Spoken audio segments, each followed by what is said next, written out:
welcome back to my channel which is Sudarshan Award from Assam. আপোনালোক সকলোকে পুনৰ মোৰ চেনেললৈ স্বাগতম জনাইছো।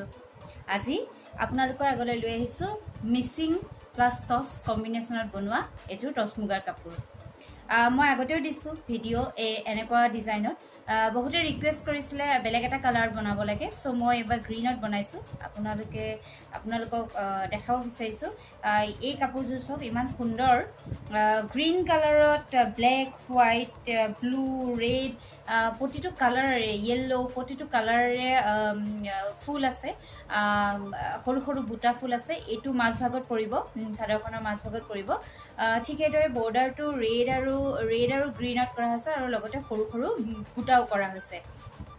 এনেদৰে চাদৰখনৰ মাছ ভাগতো ৱৰ্ক আছে আৰু এইটো হ'ব চাদৰখনৰ আঁচল।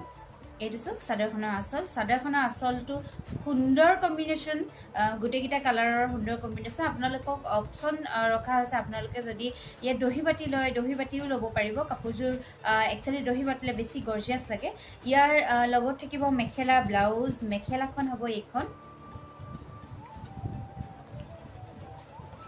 এইখন হ'ব মেখেলা। এইখন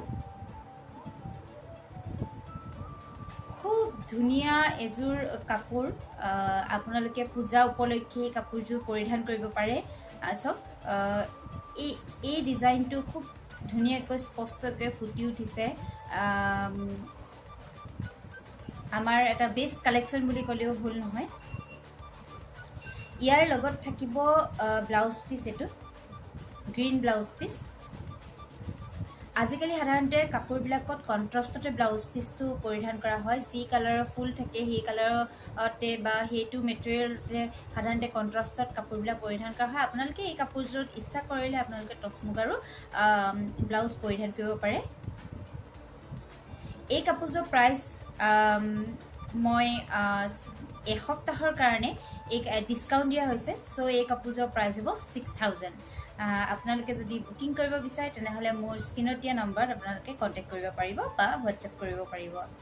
মই ভাবিছোঁ আপোনালোকৰ বাবে মই আৰু কেইটামান ভিডিঅ' পূজাৰ আগতে ৰিলিজ কৰিবলৈ চেষ্টা কৰিম, কেনেদৰে কাপোৰ পৰিধান কৰিব লাগে, প্লাছ আপোনালোকে নুনি কাপোৰ কেনেদৰে চিলোৱা পদ্ধতি, কেনেদৰে গৰ্জিয়াছ লাগে, কেনেকুৱা ডিজাইন দিলে ভাল লাগে, মই সেই ওপৰতো আপোনালোকৰ কাৰণে এটা ভিডিঅ' প্ৰস্তুত কৰিম বুলি ভাবিছোঁ। গতিকে মোৰ ভিডিঅ'সমূহ আপোনালোকে ভাল পালে লাইক কৰিবলৈ নাপাহৰিব আৰু লগতে শ্বেয়াৰ কৰিব, ছাবস্ক্ৰাইব কৰিব মোৰ চেনেলটো আৰু লগতে ফেমিলি ফ্ৰেণ্ডছ সকলোৰে লগত শ্বেয়াৰ কৰিব।